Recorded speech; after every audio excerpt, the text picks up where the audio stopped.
All right, thanks a lot, David. And got some nice folks here. Where are you from? Rancho Cucamonga, California. Cucamonga, Azusa, and Cucamonga. Nice to see you. All right, having a good time? Good to be here. Oh, it's good to be fabulous. anywhere, isn't it? Yeah. Yes, these days. Let's check your weather for Cucamonga and everywhere. We got some snow showers in the Pacific Northwest, maybe 1-3 more inches there. Sunny and hot down through the southwest, 90 in Phoenix today. Showers left over down in southern Florida. Part of a cold front bringing some showers from northern New England on through the Ohio and Mississippi River valleys. And that's your latest weather. For your latest weather, you can go to the Weather Channel on cable or weather.com online. Meredith? All right, Al, thank you. And up next, a new chapter in the tale of lion love that touched so many. We'll see for the first time how Christian the lion greeted his owners the last time that they saw each other. That's right after this. Back now at 7:43. Every once in a while, a story comes along that touches your heart and leaves you with a smile on your face. For millions of people, this is one of those stories. In late 2007, this video was posted on YouTube and became an international sensation. A lion cub named Christian, purchased from a London department store in 1969 by two friends who raised him until he grew too big for the city. Against the odds, he was introduced and integrated into the African wild. A year after they parted ways, Christian's original owners, Ace Burke and John Rendell, traveled to Africa to see their former pet. Unsure of what to expect, this is the greeting they received.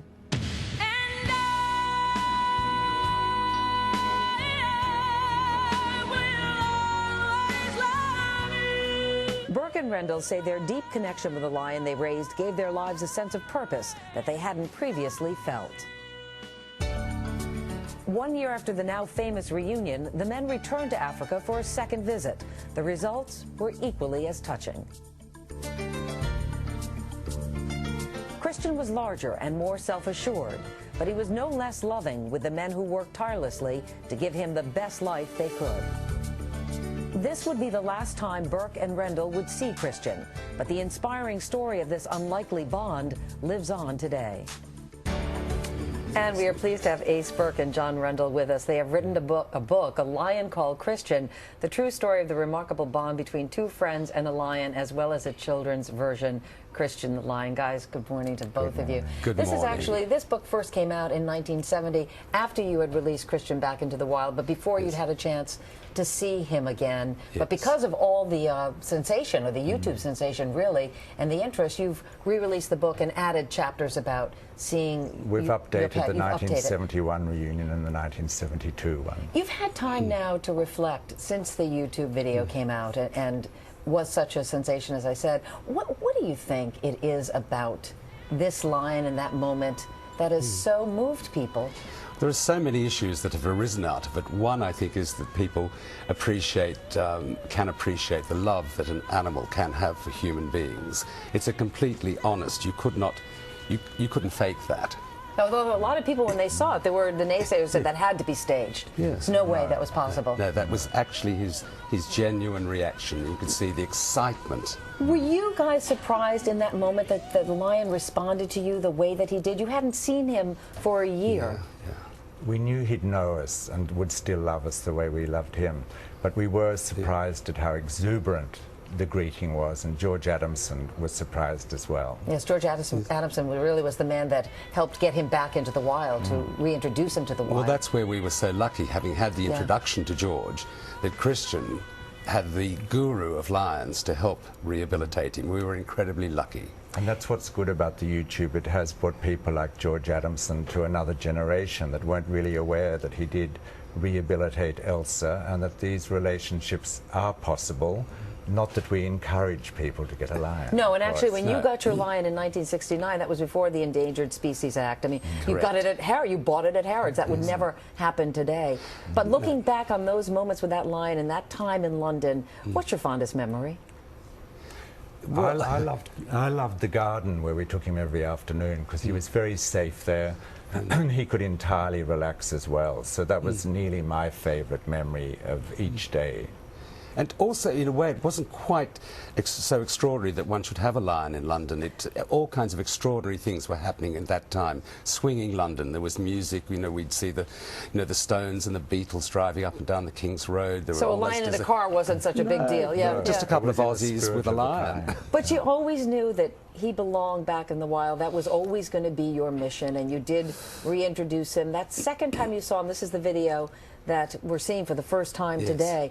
Now he's twice the size. Oh, Were you yes. a little scared of him that second time? No, but we had a lot of respect for him. We got another very excited greeting from him, but he didn't come in for 3 days. But he came in at night, so he totally disrupted dinner and sat on you and knocked George over and jumped on the table. But that wasn't filmed. But you never got the sense now he is truly a wild animal? No, but we were very respectful, Yeah. and he dictated the relationship totally. At that point? Yeah. Yes. You never saw him again after that, and he basically disappeared. No, well, George saw him for the next few months, but the visits were getting rarer and rarer, and eventually he moved. We think he moved north up into the Meru National Park, where there was more game, because the wild lions were in Kora, where George was rehabilitating him, were very aggressive. There wasn't much game there. So you're hopeful that poachers didn't get him or Well, we anything? don't think they did, because such a huge lion, and George thought he was possibly the largest lion in Kenya. If he had been poached, someone would have Been bragging about it, probably. exactly. Bush telegraph. Exactly. And Ace John, what is the word that you want to get out? What is your mission in writing this book, that bigger than just telling the story of Christian? Well, I Well, think wildlife conservation Yes. in general, and keeping the work of George Adamson and Christian's legacy alive. And through today the George Adamson Trust. today the George Adamson Trust is still working on rehabilitating parts of Africa, Mkomazi in Tanzania, and involved with the education of children, schools. We've built schools around the reserve, because this is the future. Yeah, we should point out there are far fewer lions now than there were when you purchased Christian in 1969. 2/3 less. 2/3 Yeah, less. which is a frightening statistic, and Yeah. in fact it also ties in with the concern about global warming, in Yeah. fact, Well, and Ace, wildlife yeah. conservation. Ace and John, thank you so much. I still cry when I see the video. It's quite something. It's nice to be in the studio rather than freezing on that roof in Sydney when we exactly. spoke before. Lovely to have you both here, Lovely and to best be of luck here. with the book. Thank It's you called very A much. Lion Called Christian. Ace Burke, John Rendell, thanks again. And coming up tomorrow, we'll meet a man who cools off by swimming with a 400-pound lioness. Is this the Animal Planet? I'm confused. It's an incredible story tomorrow and today. Yes, We'll that's be fine. back right after this. He's in